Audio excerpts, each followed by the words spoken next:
Quincas Veloso. Eu gostaria que pudesse, mais uma vez, dar uma nota sobre o que é realmente o Fraternidade Sem Fronteiras. É interessante que, por mais que se divulgue, parece que as pessoas, algumas, não voltam a atenção e não sentem. Então, eu acho que há uma necessidade de se explicar isso, de falar quantas vezes se for possível.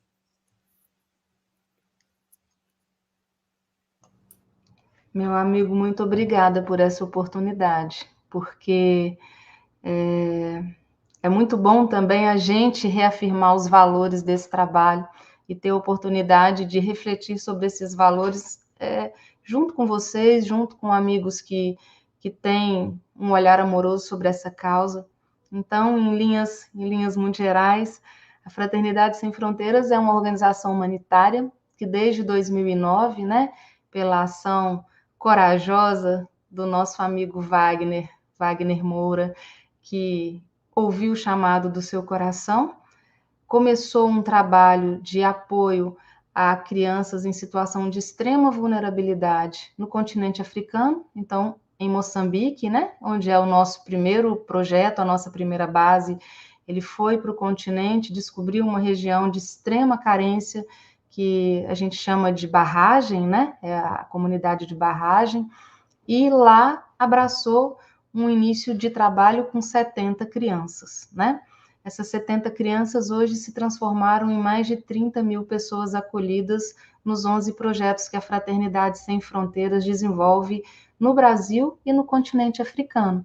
Então, nós temos Moçambique como nosso berço, a nossa base, né? Onde mais de 15 mil crianças e jovens, hoje já jovens, até na universidade, nós já conseguimos acolher e promover, além do apoio emergencial alimentar para tirar da vulnerabilidade, também a continuidade disso, educação e o resgate dessas pessoas dentro da sua própria comunidade, né? Porque elas vão, se capacitam e voltam para suas comunidades para gerar ali também luz através daquilo que elas aprenderam. Nós temos Madagascar, que é o segundo projeto África, né? Que é um dos projetos mais desafiadores que a Fraternidade Sem Fronteiras tem, começando em 2017, um chamado da ONU levou a Fraternidade Sem Fronteiras a fazer um apoio que hoje acolhe mais ou menos 6 mil pessoas no sul da ilha de Madagascar. É uma demanda reprimida de quase 30 mil parte da ilha. Mas nesse lugar a gente já consegue hoje debelar a parte que envolve a fome que mata, porque lá nós ainda temos uma desnutrição que promove a morte das crianças. O apoio em saúde, nós já temos uma clínica lá que funciona em tempo integral, e agora com uma alegria muito grande, a inauguração da primeira escola em Madagascar, nessa região, Escola da Fraternidade Sem Fronteiras. Nós estamos com 124 crianças sendo preparadas para o ano letivo que começa em setembro. Em setembro, nós teremos 400 crianças nessa primeira fase do projeto.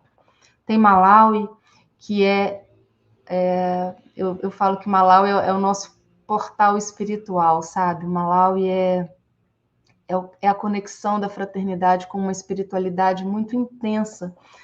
O trabalho lá é feito ao lado do campo de Dzaleka, que é um campo de refugiados, então são pessoas vindas do continente africano inteiro, especialmente do Congo, muitos congoleses, por razão de guerra, por razão de intolerância religiosa, de perseguições políticas, e essas pessoas então são recebidas no Malawi e confinadas num espaço de refúgio que hoje tem quase 60 mil pessoas. O projeto no Malawi se chama Nação Ubuntu, e é um projeto de apoio às crianças do campo de refugiados de Dzaleka. Então, inicialmente, ele começa como uma escola.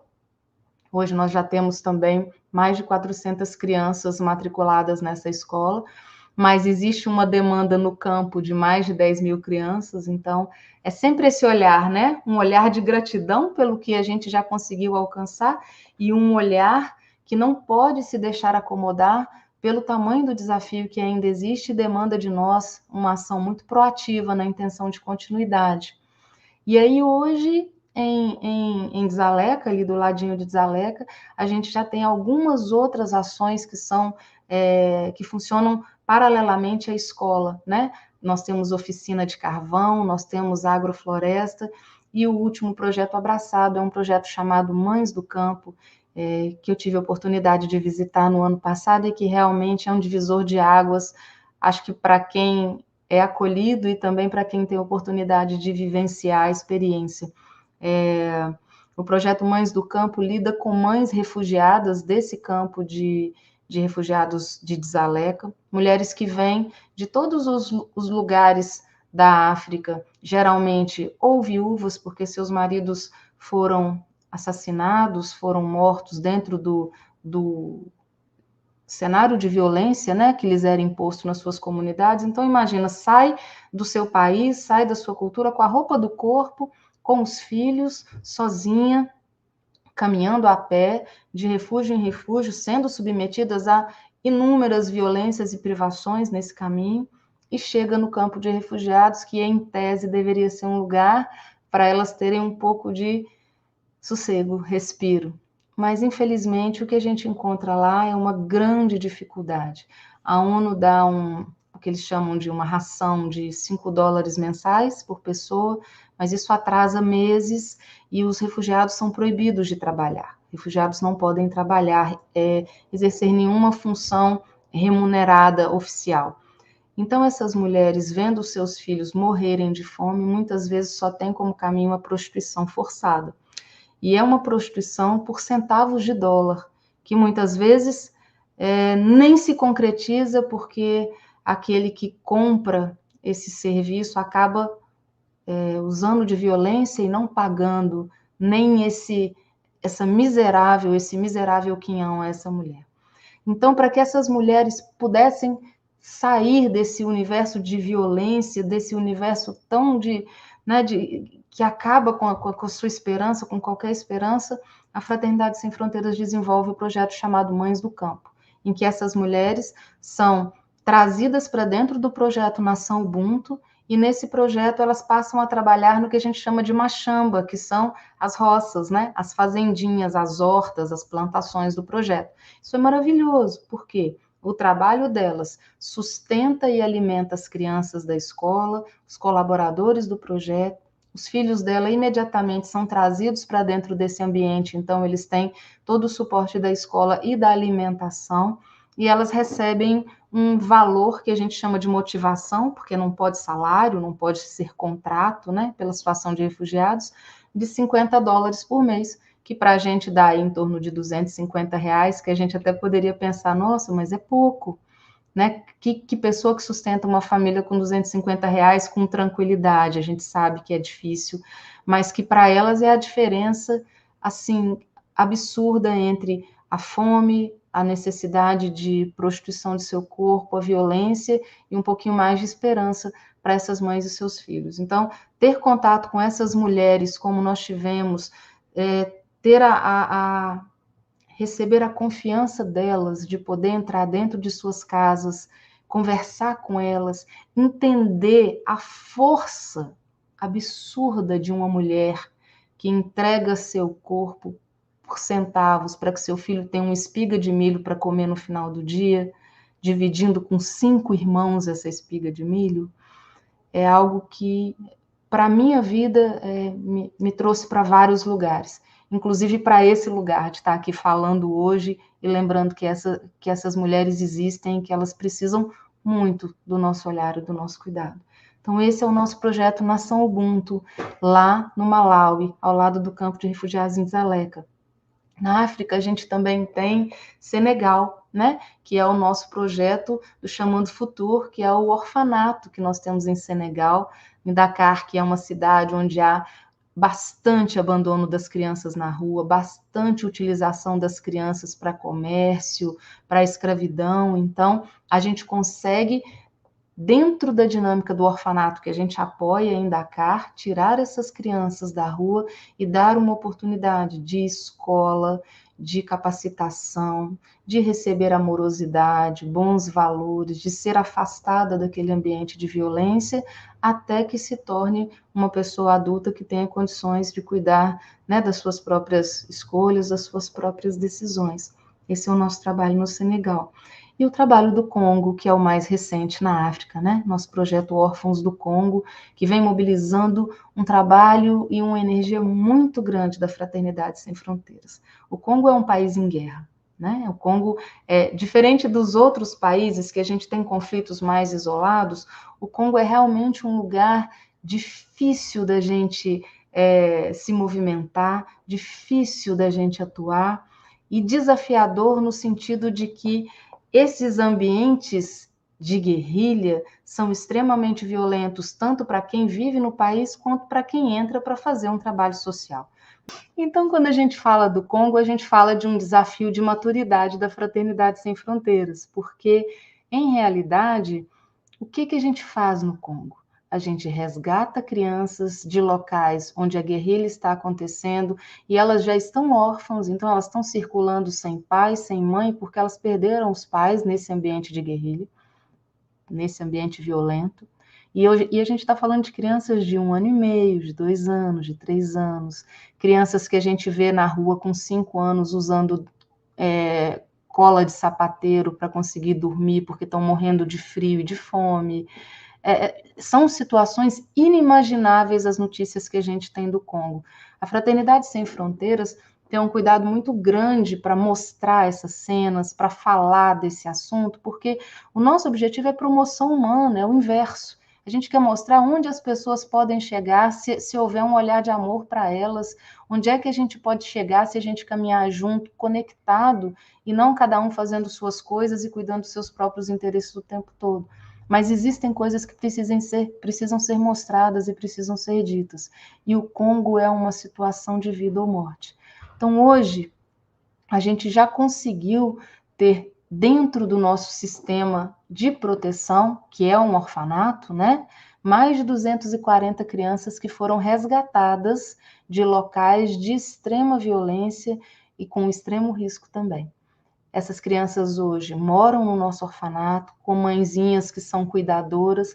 Muitas vezes as mulheres são acolhidas também com as crianças pequenas, porque perderam seus maridos na guerra. São essas mulheres que iam acabar chegando lá em Dzaleka um dia, ou em outro campo de refugiado, porque também foram vítimas de violência, e a gente acolhe e elas nos ajudam na dinâmica do orfanato a cuidar das crianças que a gente recebe. Essa semana passada nós recebemos 2 bebês de dias. Bebês que nasceram no mês de maio, que não completaram nem um mês.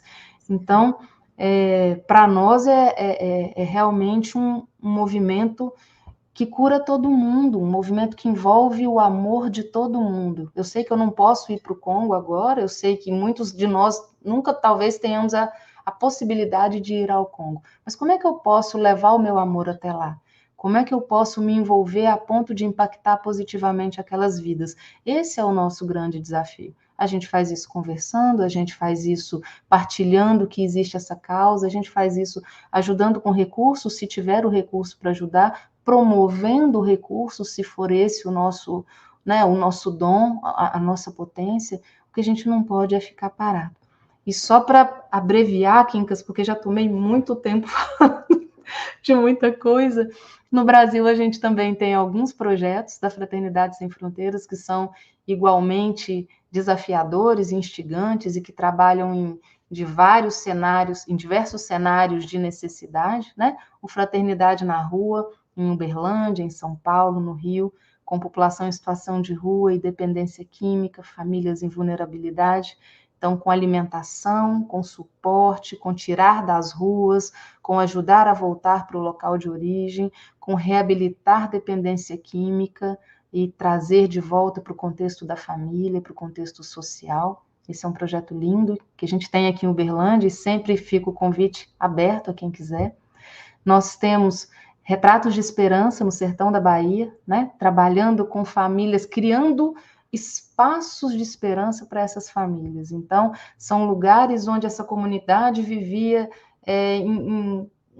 casebre, sem água, sem qualquer condição humana, e a Fraternidade Sem Fronteiras apoia Bismarck, né, que é um fotógrafo que começou esse trabalho, e que vai construindo casinhas de alvenaria para essas famílias, mas enquanto faz o trabalho de construção, também faz um trabalho de promoção humana, de capacitação dessas pessoas, de pensamento em rede. Então, ensina que a gente é uma comunidade, pensar em comunidade, e como é que essa comunidade pode se autopromover e se tornar independente.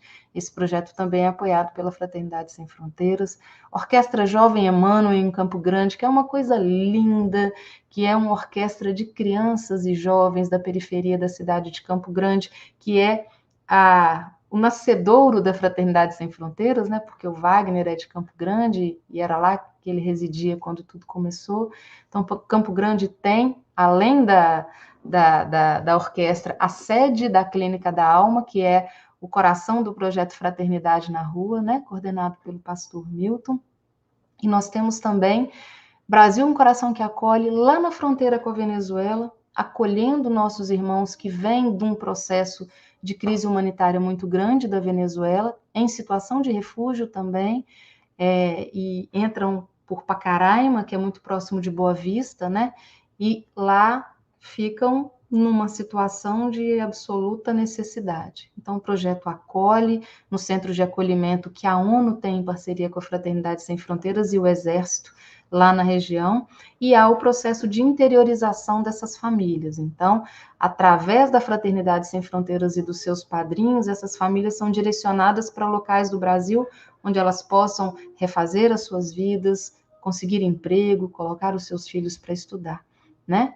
E por último, IPESC e Jardim das Borboletas. IPESC, o projeto que trabalha com as crianças que têm microcefalia em razão do contato com o Zika vírus, em Campina Grande, na Paraíba, em Belo Horizonte, nós temos uma filial do projeto agora, projeto maravilhoso, coordenado pela doutora Adriana Mello e a sua equipe, e o projeto Jardim das Borboletas, que eu tinha comentado com vocês, que tem em São Paulo, né?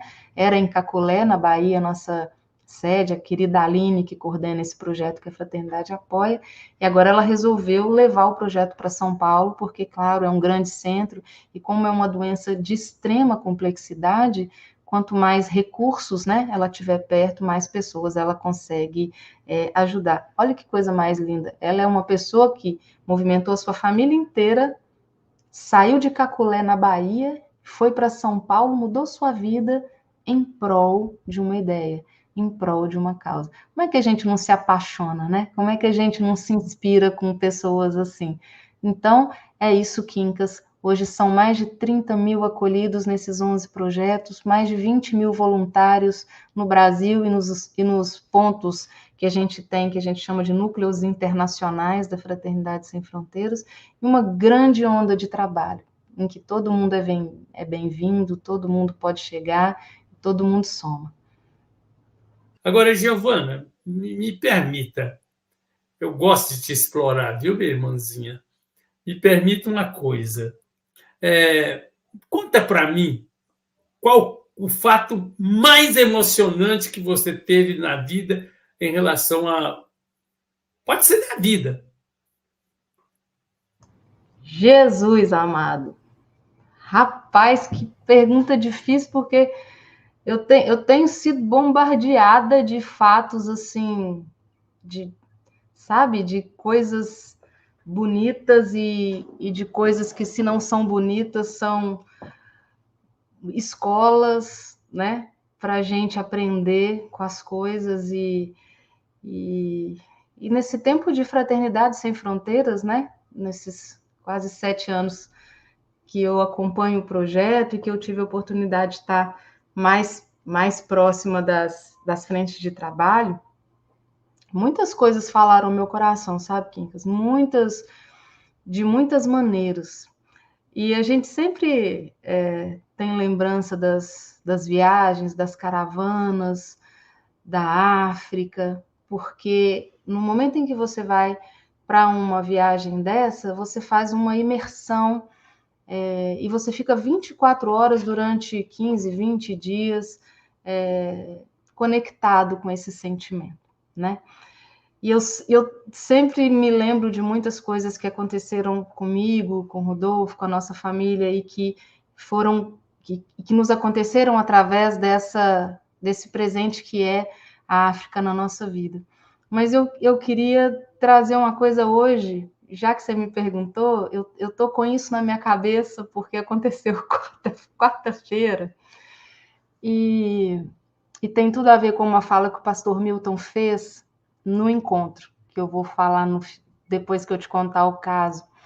Nas quartas-feiras, a gente tem um trabalho aqui do projeto Fraternidade na Rua, que não é com população em situação de rua, que é com famílias em vulnerabilidade. A gente leva marmitas, nós temos o apoio de uma casa espírita que nos empresta o lugar, então é o posto assistencial Simão Pedro, lá no bairro Dom Almir, abre as suas portas para que a gente possa levar o alimento, e aí é um pouco diferente, né? Quando a gente vai para a rua levar as marmitas, a gente entrega para os irmãos que estão em situação de rua. Quando a gente vai para o Dom Almir, são famílias que têm casas, que moram ali na região da comunidade, mas que naquele momento estão passando por dificuldades e não estão conseguindo fazer essa organização alimentar para todos, né? Então vão lá receber, vão as crianças, vão os idosos.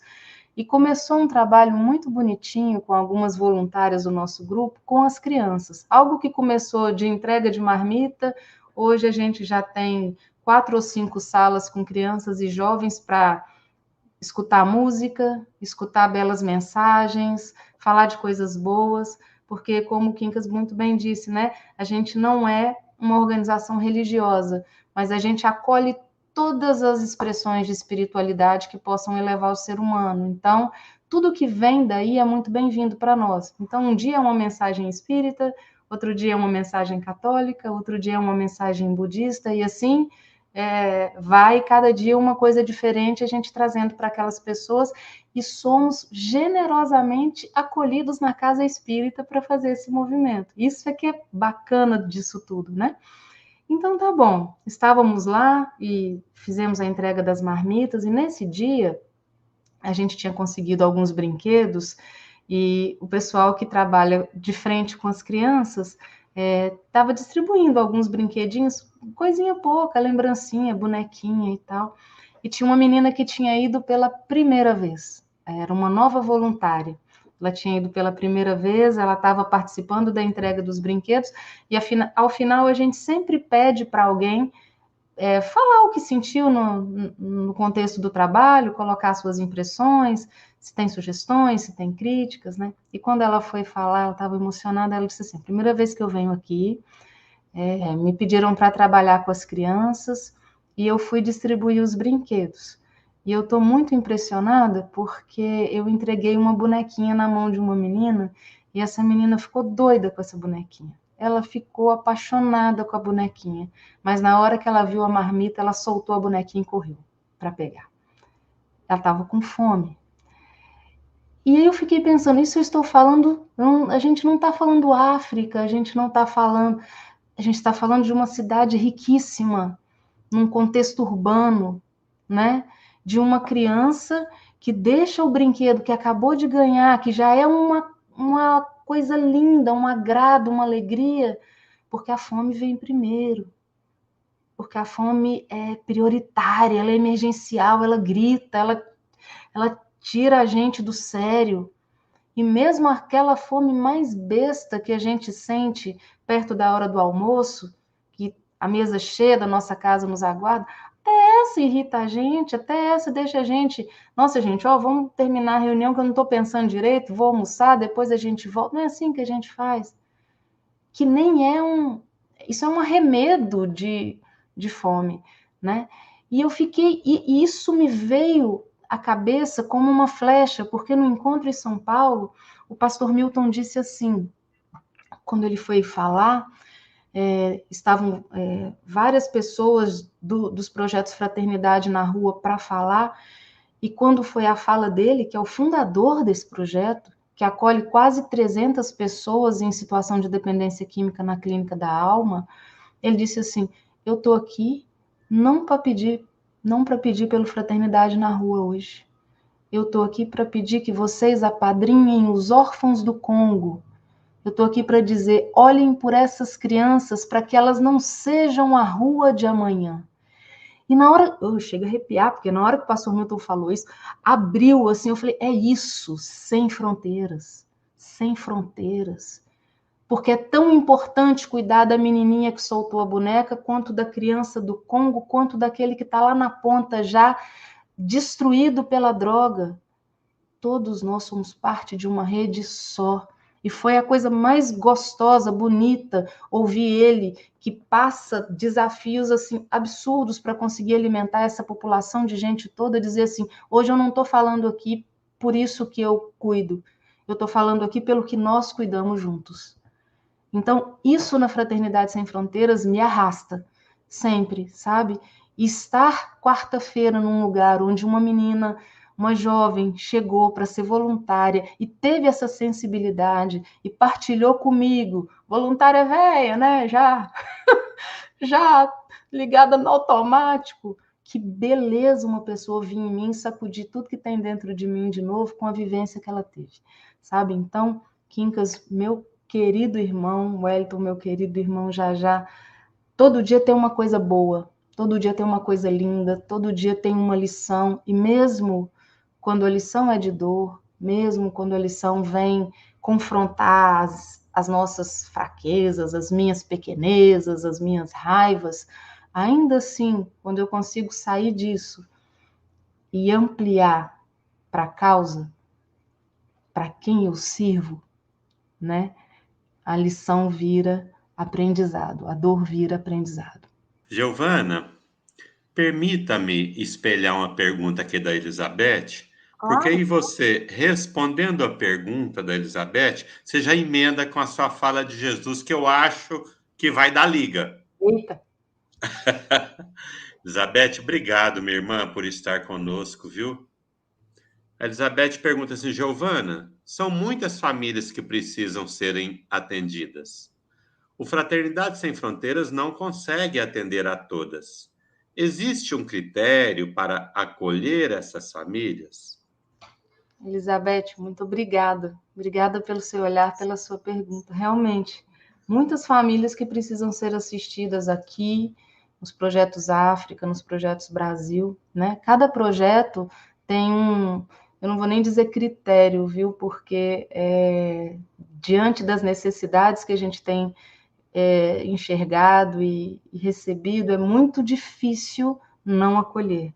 Então, por exemplo, ano passado no Malawi, quando nós fomos na caravana, né, da espiritualidade com o Simão, e o projeto era Mães do Campo, a gente estava responsável por fazer uma triagem na casa de cada mãe que estava se candidatando ao projeto, para entre as histórias que a gente escutasse, vamos supor, a gente ia visitar 20 mães, a gente escolhesse 8, 10 que o projeto poderia abraçar. Ao final, 20 mães entraram no projeto, porque não tem como dizer essa dor aqui é menor do que essa dor aqui, ou essa dor aqui é mais justa do que essa dor aqui. Qual é a nossa responsabilidade? Conseguir mais 10 apadrinhamentos para suprir a necessidade daquelas 20 mães que a gente trouxe para dentro do projeto. Então, é claro que existem situações que têm outros critérios, por exemplo, quando você trabalha dentro da dinâmica lá do IPESC, né? A gente vê o sofrimento, às vezes, da doutora Adriana Mello, do Romero, por não ter vagas para todas as crianças que têm microcefalia. Por quê? Porque aí nós estamos falando de uma clínica de atendimento médico, fisioterápico, psicossocial. Existem vagas profissionais contratados para isso.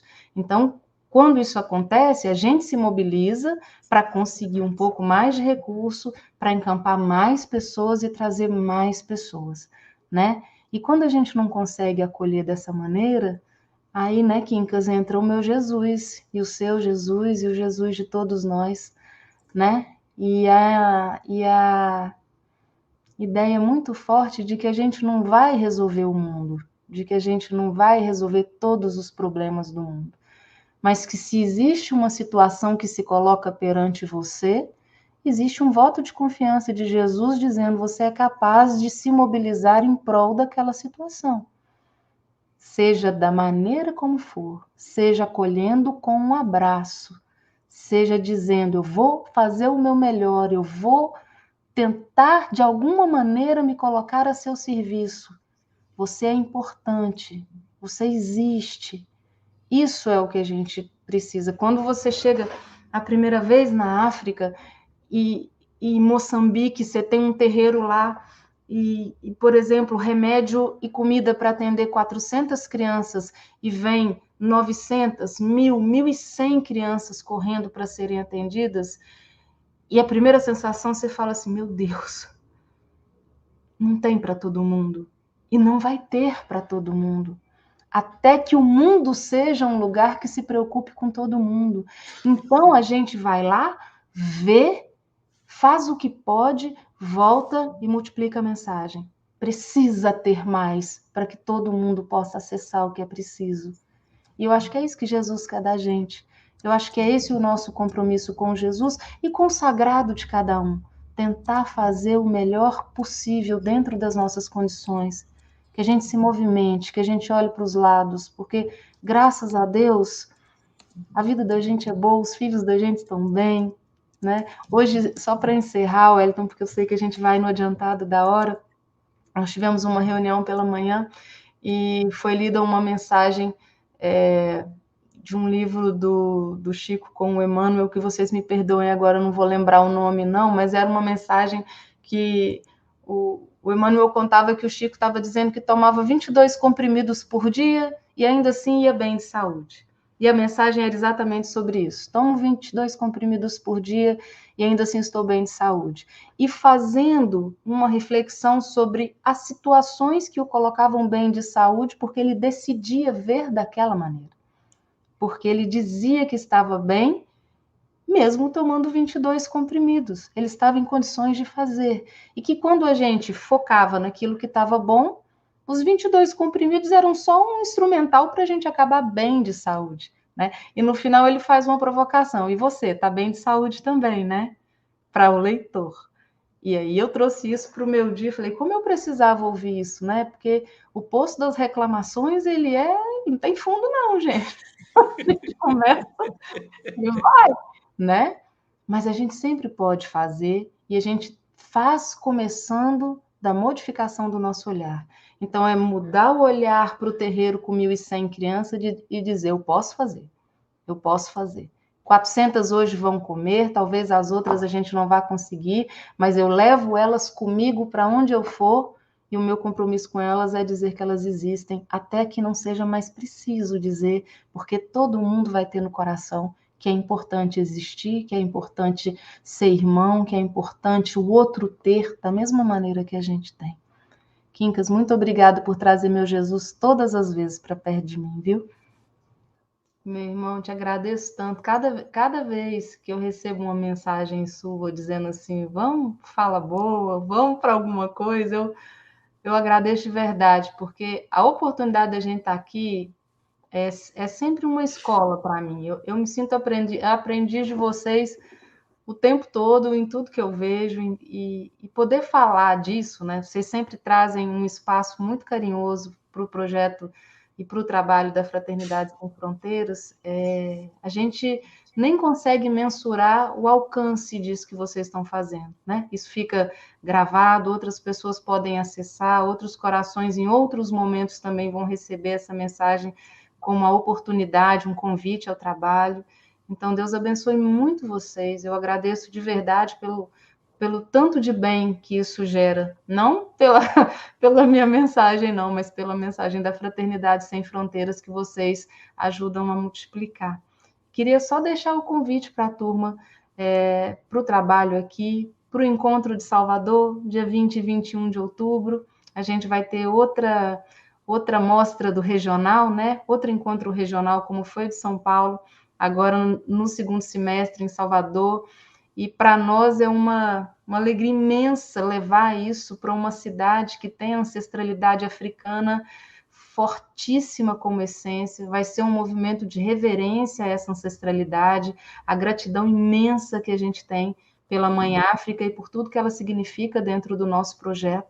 Então, acho que a gente pode esperar muita emoção, muito amor desse encontro na Bahia também. Estão mais do que convidados, vocês três, suas famílias, nossos amigos que estão assistindo, todo mundo que quiser estar com a gente. E que Jesus nos abençoe nessa semana que se inicia, que a gente tenha muitas oportunidades de seguir aprendendo, servindo com propósito, sempre com muito amor e propósito. Um beijo. Obrigada, gente. Bom, galera, eu queria compartilhar com vocês uma história que aconteceu comigo e eu espero que ela possa trazer uma nova perspectiva sobre a vida para vocês. E algum de vocês já questionou a existência de Deus? Porque eu já, várias vezes. E principalmente quando eu fui para a África através de um projeto social chamado Fraternidade Sem Fronteiras. E lá eu vi uma miséria extrema, pessoas que não vivem, mas sobrevivem.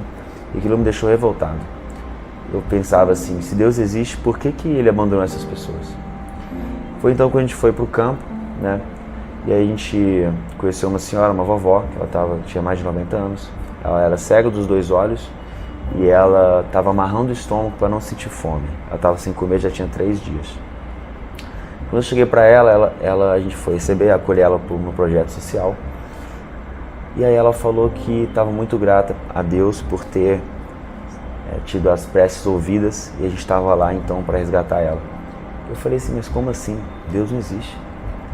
E ela falou que era exatamente aquela fé que mantinha ela com tanta força para conseguir lidar com aquela situação tão extrema.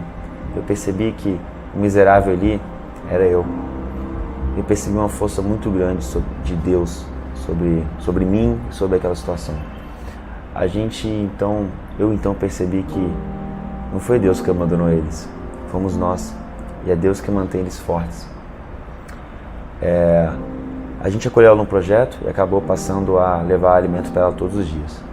Como ela era cega, ela não conseguia nem se locomover direito. Ela veio agradecer muito depois de 3 dias que a gente voltou a visitá-la, porque ela falou que ela não estava feliz só pelo fato de estar tendo comida lá, mas porque alguém estava trazendo comida para ela. Então ela tinha contato com uma pessoa todos os dias e aquilo alimentava não só o corpo, mas a alma dela. Bom, eu pedi para levar ela para o hospital para tentar analisar qual era o problema que ela tinha nos olhos, porque poderia ser algo mais simples. E foi diagnosticado como catarata. E aquilo tinha cura, né? Então acabaram fazendo a cirurgia, a Fraternidade Sem Fronteiras fez a cirurgia dela. E, bom, ela voltou a enxergar. Depois de 1 ano, eu tive meu reencontro com ela. Então ela me viu pela primeira vez. Foi a primeira vez que ela realmente teve o contato visual comigo. Enfim, essa é a foto do nosso contato. As pessoas falam pra mim assim, Alok, você não vai conseguir mudar o mundo. Eu falo, eu sei disso. O mundo eu não vou mudar, mas o mundo delas eu posso mudar. A gente pode mudar.